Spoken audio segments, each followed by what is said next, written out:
பணம் எவ்வளவு கொடுத்தாலும் போதும் என்று சொல்ல மாட்டோம். நகை எவ்வளவு சேர்த்தாலும் போதும் என்று சொல்ல மாட்டோம்.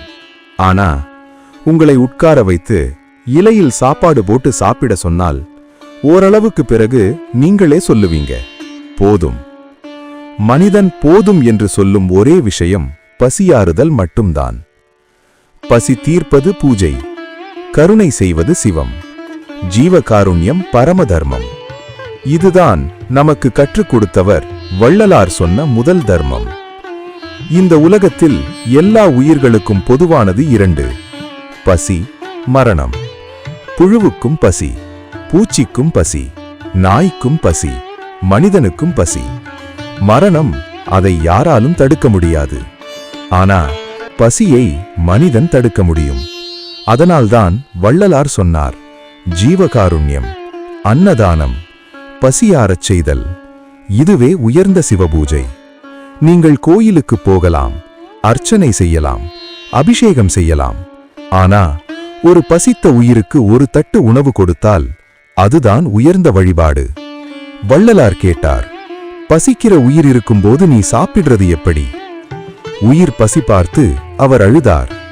அந்த கண்ணீர்தான் கருணை சமயம். நாம் சேமிக்கிறோம் பணம், தங்கம், நிலம். ஆனா அவை எதுவும் நம்மோடு வராது. பசித்தவனின் வயிற்றில் வைத்த உணவு மட்டும் பிறவிக்கும் வரும், புண்ணியமாக வரும். அதனால் இன்று முதல் ஒரு கைப்பிடி அரிசி, ஒரு தட்டு உணவு, ஒரு உயிருக்கு கருணை.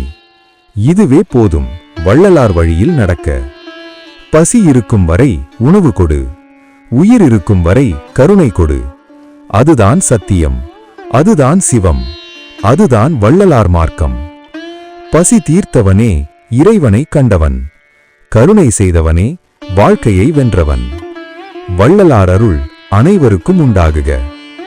இந்த வீடியோவை பார்த்து வள்ளல் பெருமான் பொன்மொழியின் உண்மையான அர்த்தத்தை உணர்ந்து கொண்ட அனைத்து உறவுகளுக்கும் கோடானு கோடி நன்றிகள்.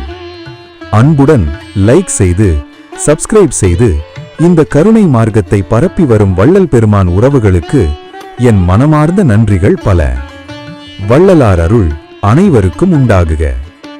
அருட்பெரும் ஜோதி, அருட்பெரும் ஜோதி, தனிப்பெரும் கருணை, அருட்பெரும் ஜோதி.